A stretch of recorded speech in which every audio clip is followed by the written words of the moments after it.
Hello po sa inyo, kumusta po kayong lahat?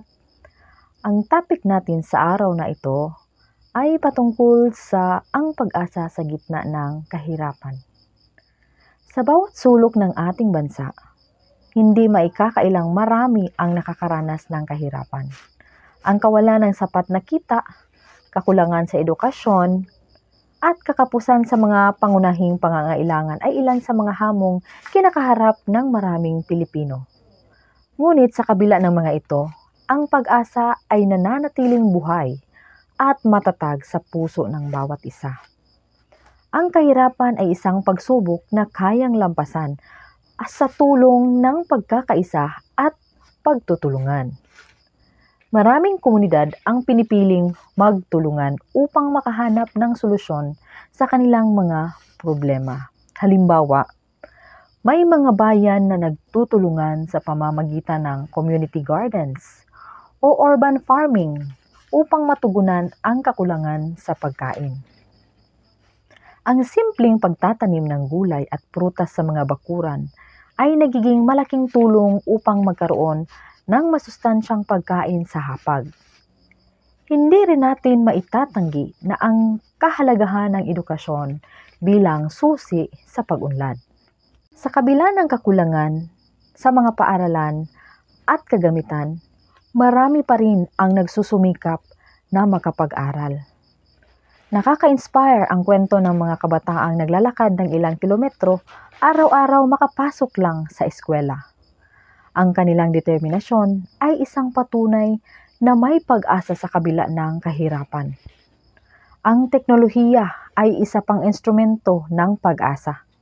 Sa panahon ng internet at social media, maraming oportunidad ang nagbubukas para sa mga kabataan at mga naghahanap ng kabuhayan. Sa kabila ng limitadong resources, nagagawa ng marami na magsimula ng maliit na negosyo online. Ang simpleng pagbebenta ng mga handmade products o pagkain sa pamamagitan ng social media ay nagiging daan upang kumita at umunlad.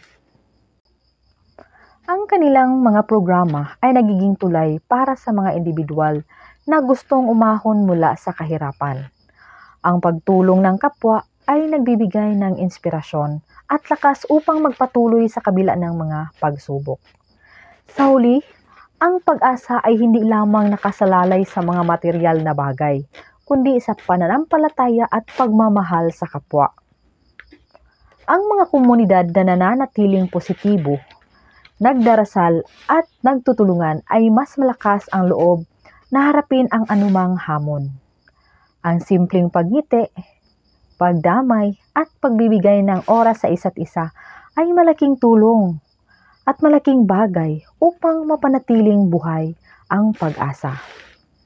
Ang kahirapan ay maaaring magdala ng maraming pagsubok, ngunit hindi ito kayang patayin ang apoy ng pag-asa sa bawat puso ng bawat Pilipino. Sa bawat pagdurusa, may aral na natutunan. At sa bawat paghihirap, may pag-asang nag-aantay na magdadala ng liwanag at pag-unlad sa buhay ng bawat isa. Naniniwala ako na ang pag-asa sa gitna ng kahirapan ay simbolo ng katatagan at pagkakaisa ng ating lahi na siyang magdadala sa atin patungo sa mas maliwanag na kinabukasan. Kung nagustuhan mo ang videong ito, please don't forget to follow, like, and share for more. Maraming salamat po. These places that I go inside my head, try to replace the memories with silhouettes, but I know things only heal with time.